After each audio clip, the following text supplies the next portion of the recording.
Assalamualaikum warahmatullahi wabarakatuh. Kami anggota yang terdiri dari Yayusidin Nurrohima, Resta Wijayanti, Rizky Azwarsya, Nuranisya, dan Gina Sonia akan menjelaskan materi tentang cairan cerebrospinal. Cairan cerebrospinal adalah cairan yang mengenai otak dan akor tulang belakang. Cairan cerebrospinal adalah satu dari 3 komponen utama di dalam tengkorak. 2 lainnya adalah pembuluh darah dan otak itu sendiri. Cairan cerebrospinal yang berada di ruang subarachnoid merupakan jaringan otak dan medula spinalis terhadap trauma dan gangguan luar. Pada orang dewasa, volume intrakranial kurang lebih 1700 mili, volume otak sekitar 1400 mili, volume cairan cerebrospinal 52-162 mili, dan darah sekitar 150 mili. Baiklah, saya Resta Wijayanti dengan NPM 3118060 akan menjelaskan anatomi dan fisiologi cairan cerebrospinal. Yang pertama, sistem ventricle. Sistem ventricle terdiri dari 2 buah ventricle lateral, ventricle 3 dan ventricle 4. Ventricle lateral terdapat di bagian dalam cerebrum. Masing-masing ventricle terdiri dari 5 bagian, yaitu komu anterior, komu posterior, komu inferior. Badan dan antrium. Ventricle 3 adalah suatu rongga sempit di garis tengah yang berbentuk corong unilokuler, letaknya di tengah kepala, di tengah korpus kalosum dan bagian korpus unilokuler ventricle lateral, di atas sela tursika, kelenjar hipofisa dan otak tengah, dan di antara hemisfer cerebri, talamus dan dinding hipotalamus. Di sebelah anterposterior berhubungan dengan ventricle 4 melalui aqueductus sylvii. Ventricle 4 merupakan suatu rongga berbentuk kompleks terletak di sebelah ventral cerebrum dan dorsal dari pons dan medula oblongata. Yang kedua, meningen dan ruangan subarachnoid. Meningen adalah selaput otak yang merupakan bagian dari susunan saraf yang bersifat non-neural. Meningen terdiri dari jaringan ikat berupa membran yang menyelubungi seluruh permukaan otak, batang otak, dan medula spinalis. Meningen terdiri dari 3 lapisan, yaitu pia-mater, arachnoid, dan dura-mater.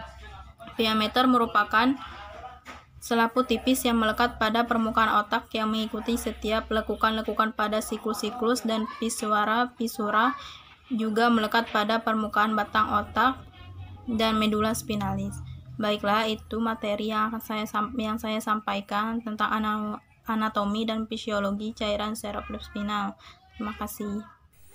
3. Pada sudut antara cerebellum dan lamina guidregemina terdapat sistemena vena magna cerebri. Sistemena ini berhubungan dengan sistemena interpeduncularis melalui cisterna ambiens, ruang subarachnoid spinal yang merupakan lanjutan dari cisterna magna, dan cisterna ponitis merupakan selubung dari medula spinalis sampai setinggi S2. Ruang subarachnoid di bawah L2 dinamakan saccus atau reka tumbalis, tempat di mana cairan cerebrospinal diambil pada waktu fungsi tumbal. 4. Ruang epidural. Ruang epidural di antara lapisan luar dura dan tulang tengkorak terdapat jaringan ikat yang mengandung kapiler halus yang mengisi suatu ruangan disebut ruang epidural. Ruang subdural di antara lapisan dalam dura-mater dan arachnoid yang mengandung sedikit cairan mengisi suatu ruang disebut ruang subdural. Pembentukan, sirkulasi, dan absorpsi cairan cerebrospinal atau CSS. Cairan cerebrospinal dibentuk terutama oleh picus choroideus, di mana sejumlah pembuluh darah kapiler dikelilingi oleh epitel kuboid atau kolumner yang menutupi stroma di bagian tengah dan merupakan modifikasi dari sel ependim yang menonjol ke ventrikel. Ini ada fungsi cairan cerebrospinal. Cairan cerebrospinal menyediakan keseimbangan dalam sistem saraf. Unsur-unsur pokok pada cairan cerebrospinal berada dalam keseimbangan dengan cairan otak ekstraseluler. Jadi mempertahankan lingkungan luar yang konstan terhadap sel-sel dalam sistem saraf. Yang kedua, cairan cerebrospinal mengakibatkan otak dikelilingi cairan, mengurangi berat otak dalam tengkorak, dan menyediakan bantalan mekanik, melindungi otak dari keadaan atau trauma yang mengenai tulang tengkorak.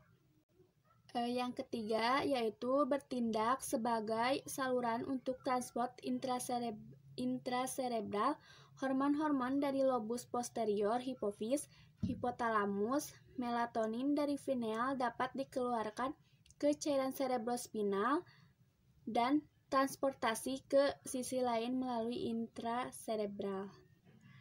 Yang keempat, cairan cerebrospinal mengalirkan bahan-bahan yang tidak diperlukan dari otak seperti CO2, laktat, dan ion hidrogen. Hal ini penting karena otak hanya mempunyai sedikit sistem limpatik. Yang terakhir, mempertahankan tekanan intrakranial dengan cara pengurangan cairan cerebrospinal dengan mengalirkannya keluar rongga tengkorak, baik dengan mempercepat pengalirannya melalui berbagai foramina hingga mencapai sinus venosus atau masuk ke dalam rongga subarachnoid lumbal yang mempunyai kemampuan mengembang sekitar 30%. Nama saya Gina Sonia, NPM 3118077 yang akan menjelaskan mengenai tentang patofisiologis cairan cerebrospinal. Patofisiologis cairan cerebrospinal diantaranya berupa warna. Warna yang terdapat dari cairan cerebrospinal dengan normal yaitu berwarna jernih. Jika terlihat berwarna kuning, maka cairan tersebut dapat ditimbulkan oleh protein yang kita konsumsi secara berlebihan. Dan jika lebih parahnya, jika menemui warna berupa merah muda atau pink, menunjukkan bahwa warna tersebut berasal dari darah dengan jumlah sel darah merah lebih dari 500 sel darah merah.